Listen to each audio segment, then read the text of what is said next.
네, Strategies Based Instruction, 네, 전략 기반한 교수법에 대해서 연속해서 이어나가도록 하겠습니다. 세 가지가 있었죠. 이 세 가지 중에서 첫 번째가 Stimulate Awareness였고요. 지금 살펴볼 것은 이제 두 번째, Linking Style and Strategy in the Classroom 되겠습니다. 이제 볼게요. The recent research has linked styles and strategies and discusses classroom implications. 최근에 이제 연구들이 어떤 것들을 보여주고 있느냐 하니까 여기서 이제 기본적으로 styles라는 것은 학생들의 학습 스타일을 얘기하는 거죠. 그래서 학습자들의 어떤 선호하는 특징적인 학습 양식과 그다음에 그들의 어떤 학습 전략들을 연결해 준다. 연결해 줌으로써 어떤 효과가 발생하는가 이런 것들이 연구로 이제 나타나고 있습니다.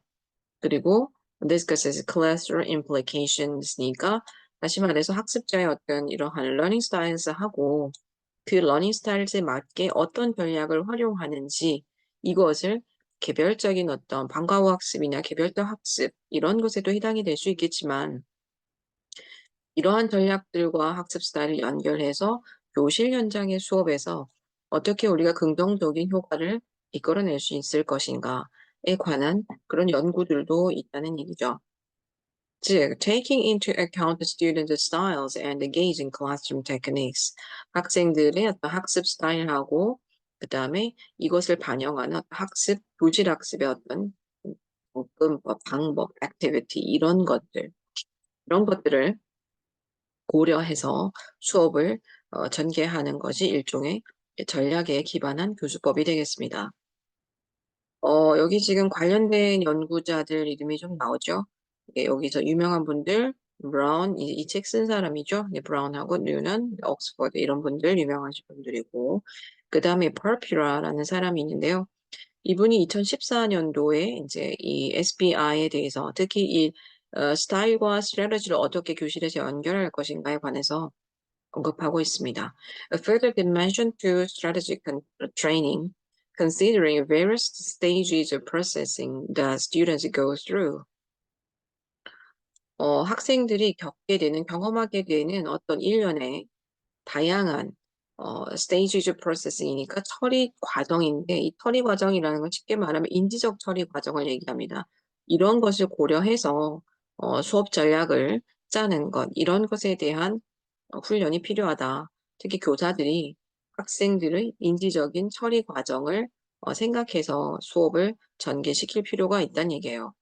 그래서 input processing 보니까 예를 들자면 학생들이 이러한 어, 인지적인 상황들을 거쳐서 학습이 이제 이루어지도록 하더라라는 거죠. 그래서 첫 번째는 attending, 제시하는 어떤 과제물이나 컨텐츠에 집중하고 그 다음에 decoding이죠.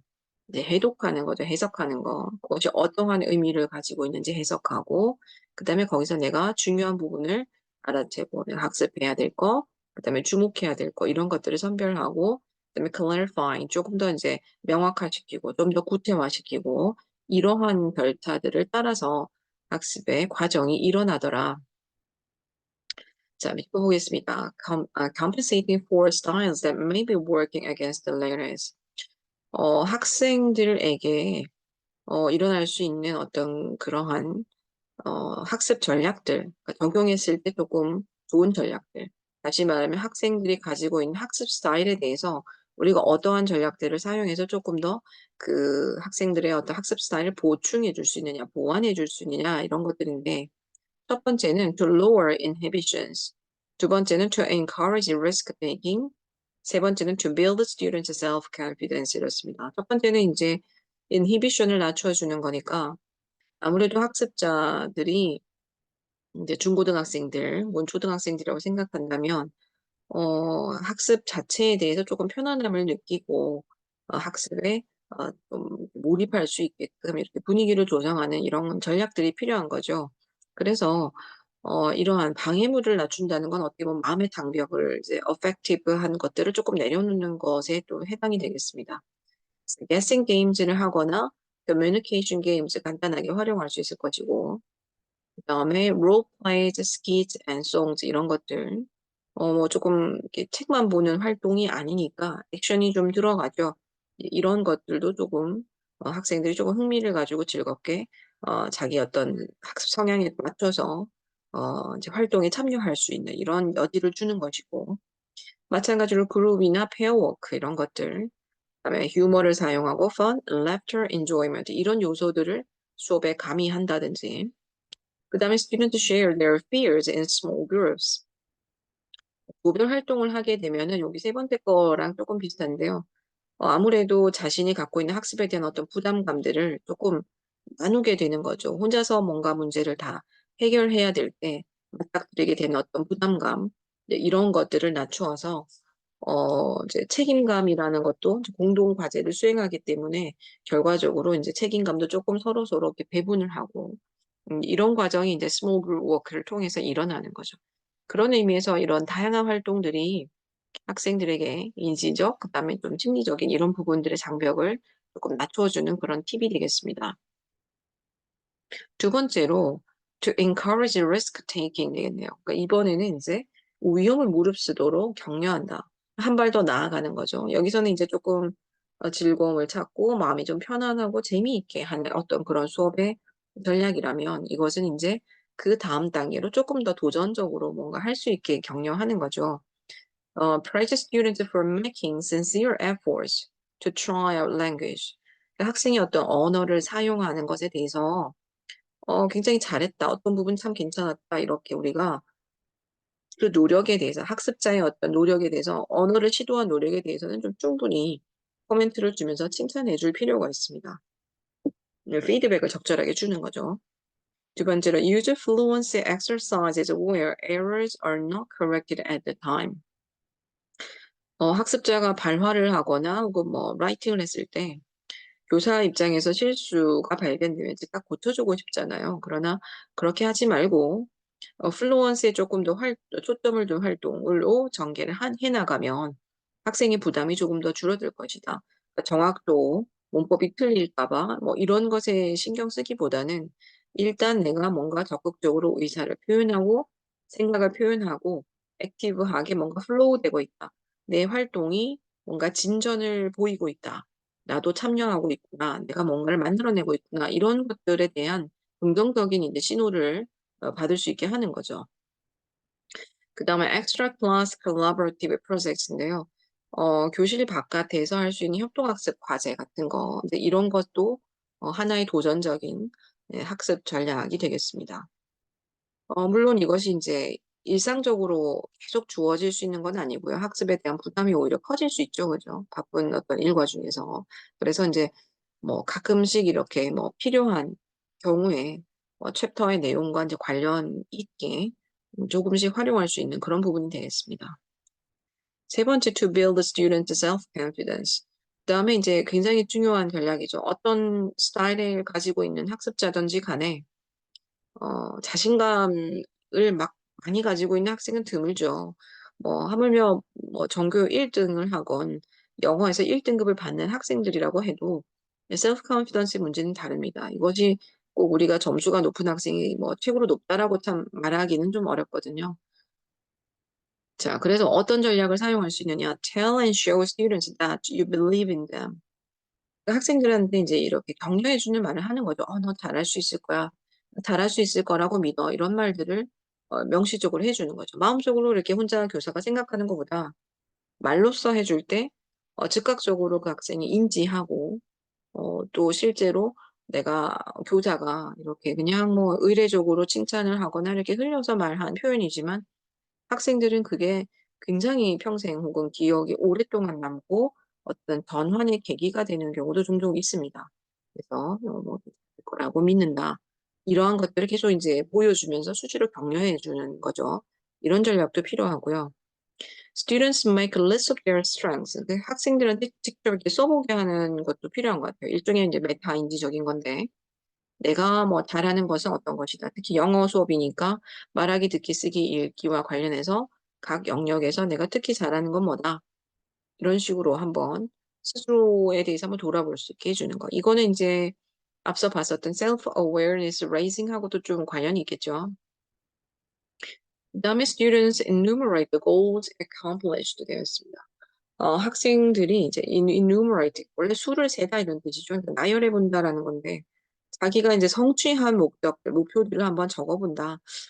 내가 뭘 잘했고, 뭘 했고, 뭘 완수했다, 뭘 완성했다 이런 것들, 이런 것들을 돌아보게 하는 것, 자신의 이제 성취가 적지 않구나, 내가 이 정도는 해낼 수 있구나, 라는 것들을 이제 확인하게 해줌으로써 자신감을 느끼게 해주는 거죠. 자, 연결해서 보겠습니다. 그래서 지금 우리 두 번째로 스타일과 스트래티지를 연결하는 얘기하고 있는데요. 브라운이 얘기한 책 중에서 New Vistas라는 시리즈가 있습니다. 이분이 아마 쓴 책인 것 같은데 굉장히 사실은 오래전부터 언급되는 책이에요. 이 책에 보면은 Examples of Embedding Strategy Work 책을 직접 저도 보지는 못했는데 뭐 써먹을 만한 어떠한 함축적 전략들의 사례들이 좀 많이 들어있다고 합니다. 시간이 되거나 기회가 되면 도서관에서 한번 찾아보시는 것도 좋을 것 같아요. 그 다음에 Rosie and Chirac라는 분들이 쓴 책이네요. 이건 조금 비교적 최근 책이네요. 그죠? Cues for listening accurately to a lecture. lecture를 조금 더 강의 들을 때 좀 더 정확하게 들을 수 있는 어떤 단서들, 어떤 뭐 전략이나 팁들 이런 것들을 이제 이분들이 제시하고 있고 이것도 이제 논문이나 책이라는 얘기입니다. 좀 자세한 이 목록은 교재를 참고하기 바랍니다. 교재에 보면은 챕터 끝날 때 혹은 책 뒷부분에 이분들의 어떤 그 레퍼런스가 들어 있습니다. 그다음에 샤모, 오말리 앤 쿠퍼 좀 오래된 이제 자료네요. 이들은 strategy training modules니까 이 교사가 어떤 전략을 활용할 것인가, 학생들의 어떤 학습 스타일에 맞게 우리가 어떤 전략을 활용할 것인가에 관한 어떤 수업들을 제안하고 있습니다. 사실 이제 교실 수업 다른 게 아니고 이제 대학에서 우리가 이렇게 예비 교사들을 대상으로 하는 교실 수업에서 이제 이런 것들을 이제 차례대로 배워 나가는 거죠. 남아있는 우리 그 여러 이론 챕터들에서도 사실 이러한 부분들을 많이 다루고 있습니다. 이걸 굳이 지금 하지 않는 것은 이제 우리가 이제 TBP를 하고 있는데 TBP 안에서도 이제 그러한 학생들의 어떤 특수성, student particularities 라든지 attributes 이런 것에 따라서 나이, 연령, 뭐 그다음에 뭐 영어 실력 이런 것들에 따라서 어떠한 전략들을 사용할 것인가 이런 것들이 이제 점차적으로 수업 후반부에 나오게 되겠습니다. 지금 지도안 학습을 이제 시작을 하고 있는데요. 지도안 끝나고 나면 학기 말쯤 돼 가면 이제 다시 그러한 이론 부분으로 조금 더 돌아가서 살펴보게 될 겁니다. 세 번째 SBI, Providing Extra Class Assistance입니다. 즉 이제 어떤 전략적인 도움을 준다는 것이 모두 다 교실 수업 안에서 다 일어나기는 어렵죠. 우리가 진도가 있으니까 어떤 컨텐츠를 다 가르쳐야 되고 또 때로는 학생들이 너무 많기 때문에 학습자들을 세심하게 모두 다 개별적으로 피드백을 주거나 관찰하거나 분석하는 것이 쉽지 않을 수 있습니다. 시간적인 여유도 없고요. 그래서 이제 이럴 때는 교실 바깥 활동과 연결하는 것도 괜찮은 것 같습니다. Teachers can issue challenges to students to implement certain strategies practiced in the classroom. 그러니까 교실에서 배웠던, 한번 경험했었던 어떤 특정한 학습 전략 같은 것들, 이런 것들을 학생들한테 이제 한번 해보라고, 적용해보라고 할 수 있는 거죠. 과제를 통해서도 할 수 있고, 뭐, 이렇게 가이드라인을 줄 수도 있고, bring reports of their success back to share.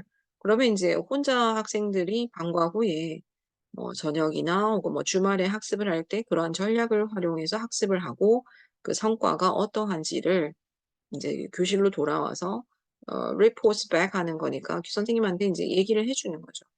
꼭 뭐 말로 한다라기보다는 뭐 체크리스트라든지 간단한 뭐 로그 같은 거 있죠. 일지 같은 것들 뭐 이런 것들을 활용해서 학생들이 스스로 자기가 전략을 활용하고 효과를 검증하고 뭐 이런 식으로 기회를 주는 것도 굉장히 좋습니다. 학생들 아직 어리기 때문에 스스로 자기가 메타인지 발휘해서 이렇게 학습 관리하는 게 쉽지는 않거든요. 그다음에 Marshall, Rubin, Thompson, Brown 이분들 이야기가 공통적으로 비슷한 것이 뭐냐? Self-help study guides consisting of easy to understand chapters with information, anecdotes, tips, and exercises. self-help study니까 결국은 이제 혼자 하는 다습이 되는 거죠. 이런 것들이 인제 뭘 도와주게 되느냐, 어떤 이점이 있느냐 하니까 이제 이런 것들을 포함하는 방향으로 이루어져야 된다는 얘기죠. easy to understand chapters니까 너무 이제 어렵지 않은, 어느 정도 혼자서 이해 가능한 것들. 예를 들자면은 어떤 정보, 우리가 뭐 정보라고 하면은 콘텐츠에 관련된 정보라고 보면 될 것이고, 그다음에 이제 anecdote는 일화입니다. 또 에피소드 같은 거죠. 그다음에 팁스라는 건 이제 조언이 될 거고, exercise는 실제로 인제 연습해 보는 뭐 연습 문제라든지 이런 것들이 될 텐데, 네, 이러한 것들을 가지고 학생들이 또 어느 정도 이해할 수 있는, 너무 어렵지 않은, easy to understanding, 어떻게 보면 좀 쉬운 거죠. 쉽게 이해가 되는 어떤 그러한 챕터를 가지고 이런 것들로 구성된다 이 말이니까, 결국은 학생들에게 뭐 과제로 "해 오세요."라고 할 때는 조금 쉬운 내용을 주고, 또 그와 곁들여서 "이런 것들을 제공해라."라는 얘기입니다. 그 과제 수행에 대한 필요한 어떤 정보도 조금 주고, 그것과 관련된 어떤 에피소드도 들려주고, 뭐 "이러한 과제를 수행했는데 예전에 이런 학생들이 있었어. 어떤 사람들은 이런 식으로 하더라." 뭐 이런 것들도 괜찮을 것이고, 그다음에 또 콘텐츠와 관련을 지어서 그 콘텐츠 자체에 대한 일화도 괜찮을 것이고, 그다음에 그 과제를 수행하는 과정에 필요한 어떤 조언들이나 절차들, 그다음에 필요한 관련된 활동들, 이런 것들을 가지고 예 과업을 이끌어 나갈 수 있을 것 같습니다. 그다음에 또 어떤 방법이 있느냐. Using social media for authentic communication, texting, tweeting, blogging and Facebook post 되어 있죠. 뭐 과제라고 해서 꼭 이렇게 종이에 쓰는 것만 있는 게 아니고, 쪼끔 더 인제 다양한 매체를 활용할 수 있게 하면은 쪼끔 더 흥미를 돋을 수 있고, 또 학습자들이 가지고 있는 다양한 러닝 스타일에 이렇게 쪼끔 더 매칭이 될 수 있다는 얘기죠. 그래서 기본적으로는 authentic communication이니까 이걸 위한 매체, 즉 쪼끔 뭐 뉴스라든지 뭐 유튜브라든지 뭐 이런 것들, 그다음에 텍스팅은 이제 메시지를 보내는 걸 보통 이제 텍스팅이라고 하죠. 사실은 이제 뭐 이게 문자 같은 거 보내는 거, 혹은 이메일 보내는 거, 뭐 이런 것들. 트위팅은 트위트하는 거죠. 우리는 사실 요즘 많이 하진 않지만 이제 영미권 학생들은 좀 많이 쓰는 편이니까. 블로깅은 말 그대로 블로그 활용하고, 페이스북 포스트니까 페이스북에는 인제 글 쓰는 거죠. 요즘 페이스북도 많이 쓰진 않죠. 인스타그램 많이 쓰는 걸로 알고 있는데, 이러한 것들을 활용하는, 쉽게 말하면 이러한 것을 위한이니까 이러한 것을 활용하는 어떤 매체, 이런 걸 사용해서 과업을 수행할 수 있게 하는 것도 괜찮습니다. 혹은 인제 이러한 매체를 활용해서 내가 피드백을 주는 것도 인제 좋다는 얘기죠. extra class assistance니까 뭐 예를 들면은 인제 뭐 단톡방을 만들어서 학생들한테 이제 점검을 하는 격려의 문자를 보낼 수도 있을 것이고, 그다음에 개별적으로는 인제 이러한 인제 사이트에 들어가서 뭐 질문을 뭐 받는다든지, 혹은 질문에 대한 답을 해줄 수도 있는 것이고, 공부를 잘하고 있는지 서로 점검을 할 수도 있는 것이고 이렇죠. 그래서 요즘은 이제 이러한 학생들에게 과제를 수행하게 한다든지, 혹은 그 과제 이외에 어떤 격려를 해 주거나 학습을 이끌어갈 수 있도록 우리가 어떤 전략을 제시하는 방법들이 조금 더 다면화되고 있다. 꼭 학생을 만나서 1:1로 뭐 면담을 해야 되고 이런 것이 아니라, 조금 더 다양한 방식으로 친근감을 표현하고 또 지지를 해줄 수 있는 부분들이 있다는 거죠. 자, 그다음에 other collaborative approaches입니다. 조금 인제 다른 형태의 협동적 접근 방법들, 이 교수법이라고 볼 때 협동학습을 활용하는 것에 대해서 잠깐 살펴보겠습니다. In the latter part of the 20th century, collaboration, interaction, and cooperation among students were featured. 20 세기 후반부에 협동과 상호작용, 그다음에 협업이 굉장히 특징지어진다. 이 말은 이제 20 세기 후반부터 이러한 것들이 조금 유행을 하기 시작했다는 거예요.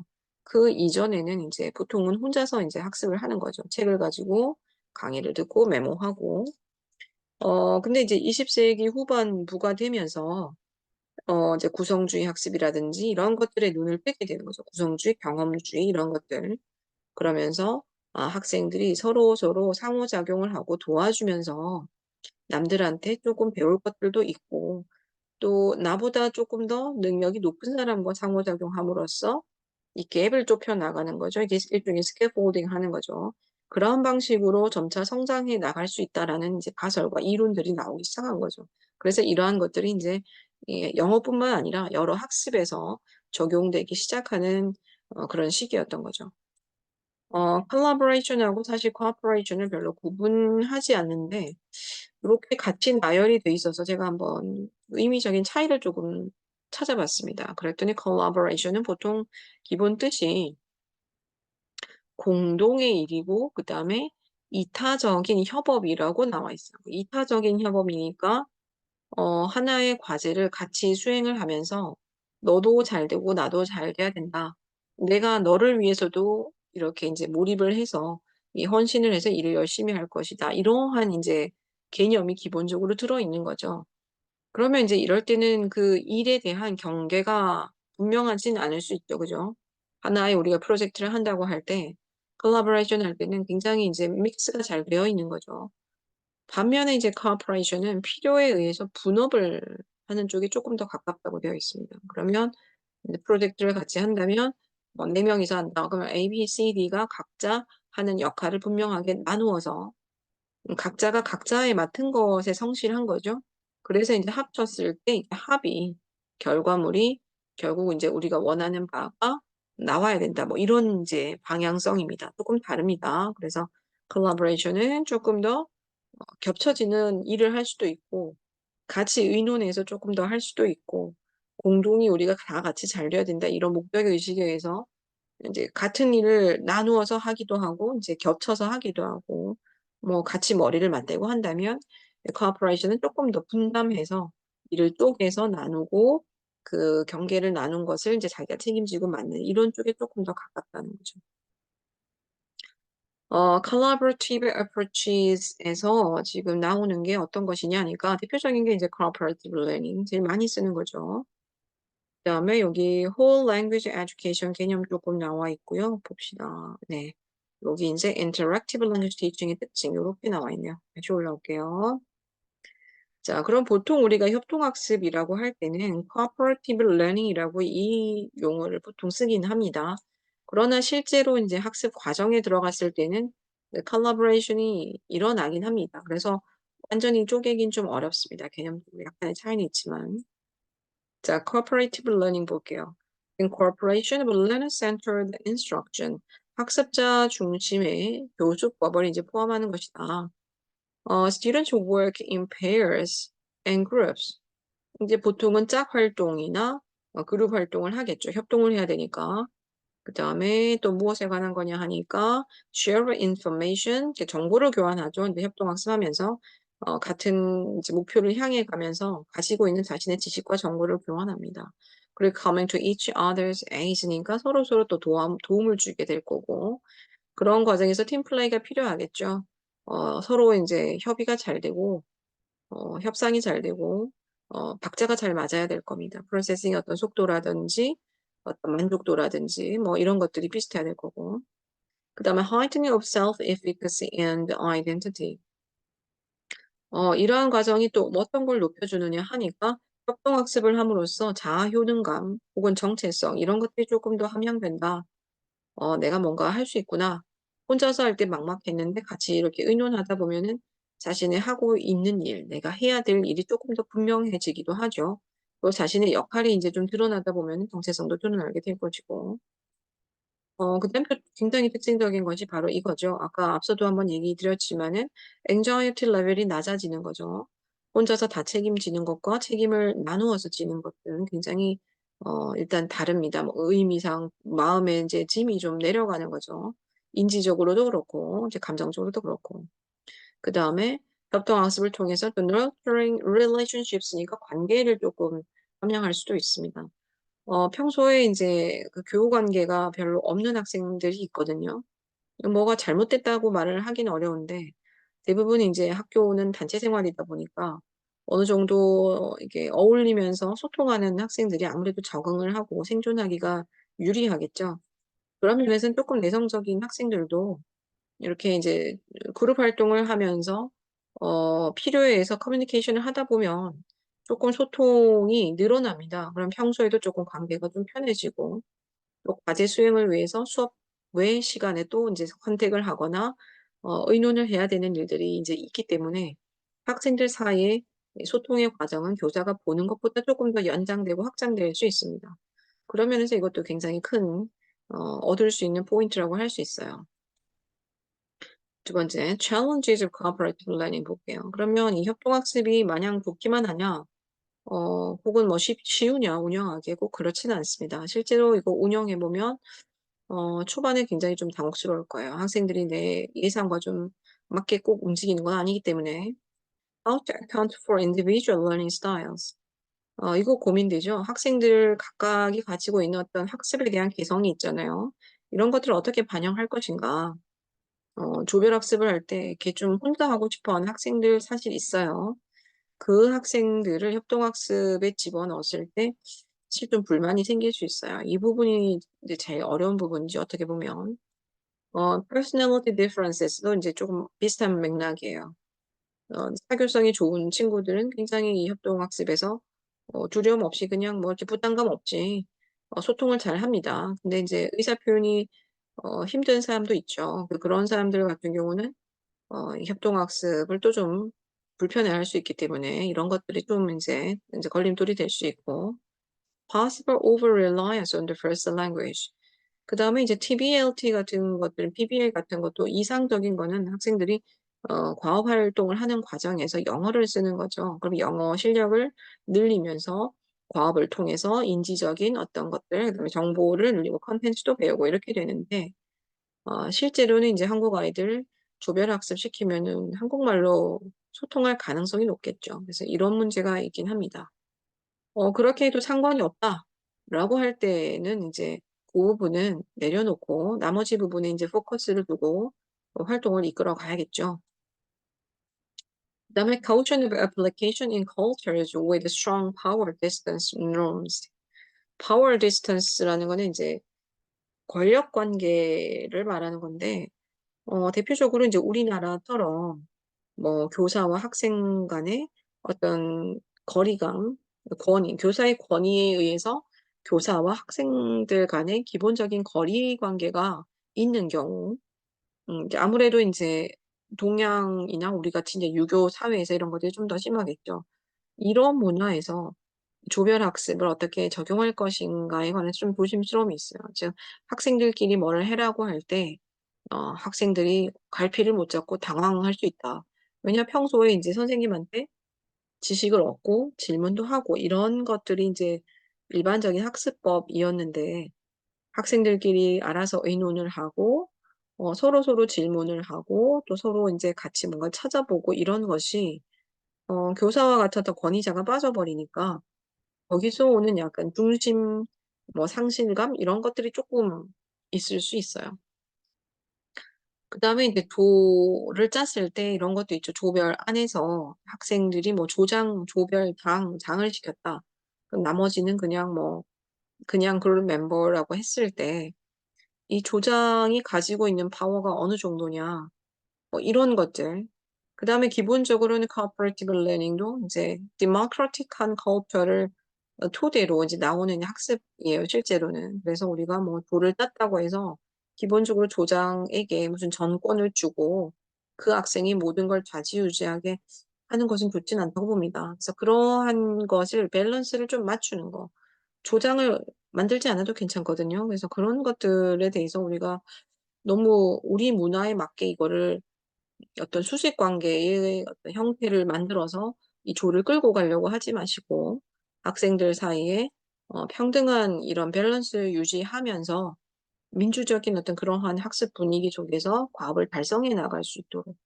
물론 그중에 똑똑한 학생들이 대부분 이제 조금 발언권이 많아지겠죠. 그런 것들은 이제 조금 밸런스를 교사가 개입해서 조금 완화시켜주는 것도 또 필요할 수도 있습니다. 자, Communicative Classrooms are Interactive입니다. 우리가 말하는 CLT 기반의 수업들은 사실은 기본적으로 상호작용을 기반으로 하는 거죠. 그래서 우리가 실제 수업을 하건 수업 지도안을 짜시건 기본적으로는 학생들 간의 상호작용, 교사와 학생 상호작용은 굉장히 소극적 단계고 적극적인 단계로서 학생들 사이의 상호작용 이런 것들을 많이 넣는 것이 좋습니다. 기본적으로. Most of the meaning is a product of negotiation of a give and take. 대부분의 의미라는 것은 주고받는 것의 협상의 결과물이다. 즉, 여기서 말하는 meaning이라는 것은 일종의 이제 knowledge라는 거 보셔도 되는데, 지식이라는 것은 학생들 사이에 자신의 의견과 생각을 주고받고 그 다양한 주고받는 의견과 생각들의 의미 협상을 한 어느 정도 이제 중재를 거친 것의 결과물이다는 얘기죠. 구성주의 학습이라는 게 실제로 이렇습니다. 우리가 최종적으로 도출하게 된 어떤 프로젝트의 결론, 프로젝트의 아웃컴, 어떤 타스크의 아웃컴, 학생들이 도출한 어떤 아웃컴이 있다면 그것은 결과적으로 학생들 사이에 다양한 생각과 의견이 오고 간 다음에 하나하나의 한 명의 의견을 뽑아낸 것이 아니고 중재를 거친 다음에 다듬고 이제 협력하고 어느 정도 이제 뺄 거 빼고 더할 거 더하고 이렇게 균형을 맞춘 그런 협상의 결과물인 거죠. 롱의 상호작용 가설 굉장히 유명한데요. As students interact with each other through oral and written discourses, 학생들은 말이나 혹은 글로써 서로 상호작용할 때 their communicative abilities are enhanced. 그들의 의사소통 능력이 향상된다. 즉 학생들이 어떤 조별 학습이나 혹은 어떤 상호작용 학습, 페어워크, 그룹워크 이런 것들을 통해서 말도 해보고 글자로 정리도 해보고 요약도 해보고 적어도 보고 이렇게 하면서 소통 능력이 향상된다는 거죠. 소통이라는 것이 꼭 말로만 하는 걸 의미하는 건 아닙니다. 그래서 글자로 쓰는 것, 워크시트에 쓸 수도 있다. 뭔가 정리하는 것도 의사 표현입니다. 쓰는 것도 중요한 활동이죠. 자, 그 다음에 조금 다른 거 볼까요? Whole language education은요. Interconnections between oral and written languages 돼 있죠. 구술 언어와 그다음에 문자 언어 사이의 연결. 이게 이제 whole language education인데 쉽게 말하면 말하기, 듣기, 쓰기, 읽기를 통합적으로 가르쳐라. 근데 지금은 다 이제 대부분 다 이쪽 방향을 향해 가고 있습니다. 어떤 식이냐 하니까, 이러한 이제 관점이 다음과 같은 견해를 제시하고 있어요. 첫 번째, language is not the sum of its many dissectable and discrete parts. 언어라는 것은 많은 분절되고 쪼개진 것들의 합이 아니다. 그 이상이라는 얘기죠. 언어라는 것은 부분의 합이 아니라 그 이상이다. 예를 들면 이렇죠. 나는 목이 마르다. 혹은 나는 물을 먹고 싶다. 비슷한 예시가 또 뭐지? 창문을 좀 열었으면 좋겠어요. 라든지 이런 표현이 있잖아요. 그럼 창문을 하고 열었으면 좋겠어요. 이렇게 단어가 있는데 이 단어만 그냥 각각 합쳐 놓은 문자 그대로의 의미만 띠는 게 아니죠. 이런 표현이라는 것이. 그럼 문을 좀 열어줬으면 좋겠어요. 혹은 닫아줬으면 좋겠어요 할 때는 내포된 의미는 뭐냐? 함축적으로는 지금 너무 춥습니다. 혹은 너무 덥습니다. 라는 어떤 그런 뉘앙스가 들어있는 거죠. 그래서 프라그마틱한 측면으로 봤을 때 이 언어라는 것 자체, 이 언어가 살아있는 언어라는 것은 알고 보면 이런 분절적인 부분의 합이 아니다. 즉, 그 이상의 것들을 내포하고 있어요. integrate the four skills입니다. 즉, 이제 듣기, 말하기, 읽기, 쓰기 이런 것들을 이제 다 통합해서 가르쳐라. Language is a system of social practice that both constrain and liberate. 언어라는 것은 사회적 활동의 한 일종인데, 사회적 활동 체계인데, 즉, 이 둘 다를 포함한다. 뭔가 제약을 두기도 하고, 또 무언가를 liberate니까 반대로 이제 풀어주는 거죠. 그래서 어떤 이제 규칙이나 제약으로 통제를 하기도 하고, 오히려 이제 반면에 의사소통이나 어떤 생각의 견해를 펼칠 수 있도록 해주는 이러한 사회적인 활동 체계다 말이에요. 언어라는 것들이 갖고 있는 어떤 성질이라는 것, 즉 언어를 보는 관점이라는 것이 텍스트북에 매몰된 이러한 지식 정보의 수단, 문자, 문법 이런 것들을 가르치기 위한 어떤 그런 어떤 도구 혹은 그러한 베이스가 아니라 조금 더 소셜하고 프래그마틱한 측면에서 보자는 거죠. 우리가 이 두 번째도 마찬가지지만 언어를 실제 생활에 사용할 때 이 네 가지가 막 혼합되어 있죠. 어떤 거 하나만 딱 빼가지고 뭐 활용한다는 게 사실 오히려 더 어려울 수도 있어요. 말하기 듣기는 항상 늘 붙어 다니는 거고, 읽고 난 다음에 쓸 일이 많고, 또 읽고 난 다음에 말을 해야 되는 경우도 있고, 뭐 이렇죠. 그죠? 그래서 보통은 다 연결되어 있습니다. 이러한 것들을 이제 좀 통합적으로 가르치는 것이 좋겠다. Whole Language Education에서는 이제 그런 관점으로 보고 있는 거예요. 자, these three emphasize, 그러니까 이 세 가지가 뭘 강조하고 있다? Children begin perceiving wholes입니다. 아이들은 전체를 인식하는 걸로 시작한다. 즉 아이들이 언어를 배울 때 이 전체를 보는 거죠. 부분이 아니라 문장, 그다음에 감정, 그 말에 들어있는 어떤 감정, intonation patterns인가 더 억양 이런 것들. 어린이가 언어를 배울 때 어떤 단어 한 개 한 개 합쳐서 이렇게 배운다기보다 사실은 문장 통째로 배울 때도 있고 그 말이 담고 있는 감정이나 발화의 어떤 인토네이션 억양까지 다 이렇게 총체적으로 배우기 시작한다. 그래서 이거를 활용해서 교사가 이제 수업에 활용한다면 teacher can focus on the top-down approach. top-down 접근법을 활용할 수 있다. 전체에서 부분으로 내려가는 게 top-down이죠. 그러니까 언어를 가르칠 때 쪽에서 문법 어휘 단위에서 올라오려고 하지 말고 여기에 근거하자면 문장을 통째로 대화문 형식으로 롤플레잉을 하는 다이얼로그 형식으로 오히려 좀 가르치는 이런 방법을 쓸 수도 있다. 그 다음에 the four skills are interrelated. 네 가지 아까 말하기 듣기 쓰기 읽기가 서로 관련이 되어 있는데 이걸 이제 교실 수업에 접근하자면 이렇게 되는 거죠. Teachers can teach language in an integrated, holistic way. 좀 더 통합적인 방식으로 가르칠 수 있다. 실제 지도안, 수업 지도안 따실 때도 뭐 우리가 읽기 수업 지도안이라고 해서 읽기만 들어있을 수는 없어요. 거기 말하기, 듣기, 읽기, 쓰기가 통합적으로 다 들어있는데 읽기 수업이기 때문에 읽기 비중이 뭐 예를 들면 한 70% 된다. 이 정도 이제 보는 것이지.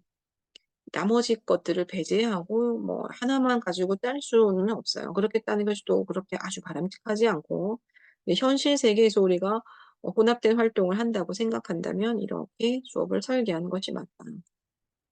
The value of vision of an equitable, democratic, diverse society.